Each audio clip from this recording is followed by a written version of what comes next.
O senador Eduardo Gomes ainda não retirou a assinatura da chamada proposta de emenda à Constituição PEC do horário flexível, que a extrema-direita apresentou no Senado para derrubar o fim da escala 6x1, aprovado semana passada pela Câmara Federal. Olha só, 40 senadores são subscritores dessa PEC, entre eles Eduardo Gomes do Tocantins e o próprio pré-candidato a presidente da República do PL, Flávio Bolsonaro. Quero repassar com vocês o que eu divulguei semana passada. São pelo menos 5 as críticas que os especialistas fazem sobre essa PEC da extrema-direita, da qual Eduardo Gomes é subscritor.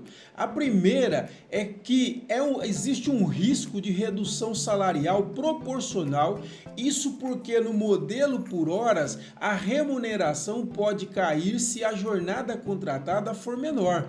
Férias, 13º, salário e o FGTS também diminuem a proporcionalidade, o que contraria o fim da 6x1 sem corte salarial. Um segundo ponto também é o enfraquecimento da CLT e precarização dos trabalhos. Nesse sentido, é vista como próxima da uberização ou do trabalho intermitente. Ao priorizar o pagamento por hora, o trabalhador perde previsibilidade de renda e estabilidade.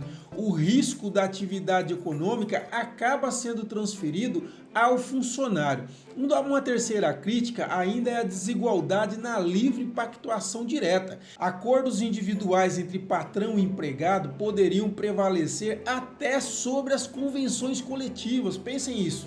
Especialistas afirmam que não há equilíbrio de forças nessa negociação. Na prática, o trabalhador não tem escolha por carga de trabalho, porque pode ser trocado por outro trabalhador a qualquer momento se recusar a fazer o que a empresa o obriga. O quarto ponto é que existe ainda a manutenção oculta da escala 6x1. A PEC não proíbe a escala 6x1. Para os críticos, a proposta funciona como manobra de distração e esvazia a pauta do fim da 6x1 como nós queremos, tá bom? Um quinto ponto é o impacto na saúde e na previsibilidade de vida do trabalhador. Sem escala fixa garantida, fica difícil para o trabalhador planejar sua rotina, estudos, família e lazer. A flexibilidade pode até ampliar o estresse e até a síndrome de Burnout. O temor é agravar justamente o problema que a PEC original do fim da escala 6x1, como foi aprovado na Câmara dos Deputados,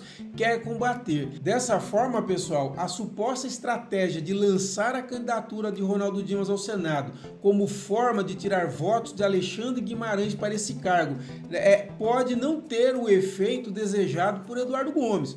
Isso porque o fato de ele apoiar essa PEC do horário flexível, que descaracteriza o fim da escala 6x1, contrariando mais de 70% dos trabalhadores, é preciso dizer isso, pode afetar diretamente a candidatura de Eduardo Gomes nos maiores centros urbanos do Tocantins.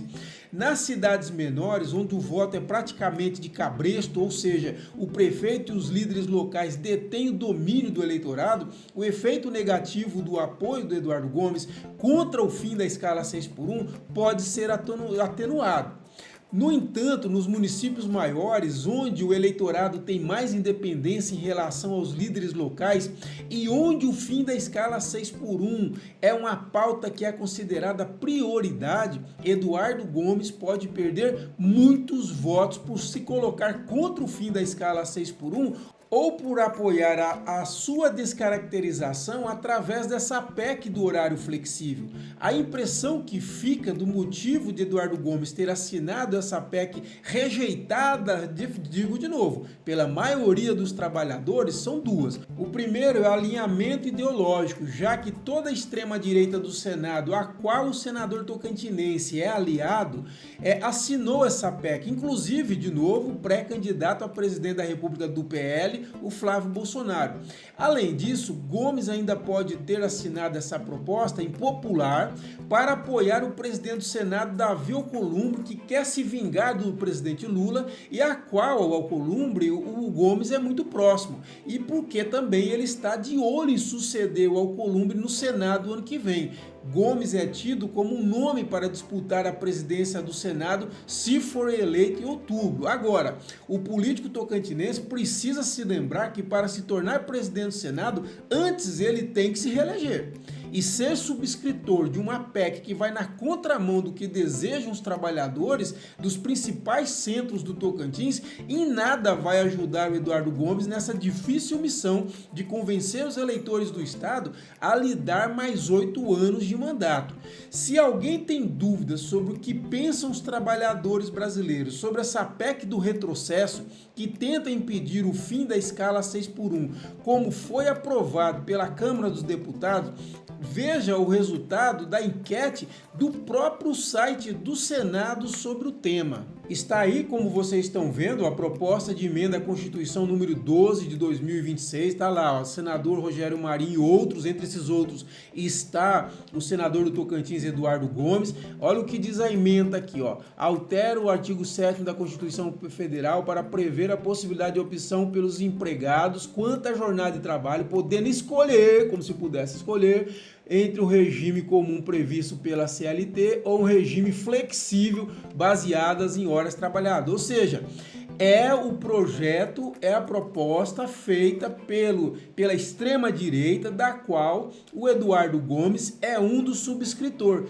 E está aqui, pessoal, o resultado da enquete feita pelo próprio Senado Federal. Vejam, 56.383 votantes disseram não, que não apoiam essa PEC do retrocesso. Apenas 4.853 disseram que apoiam essa PEC do retrocesso. Como vocês veem, como eu disse, né, o senador Eduardo Gomes está na contramão do que desejam os trabalhadores brasileiros e os trabalhadores do Tocantins, né?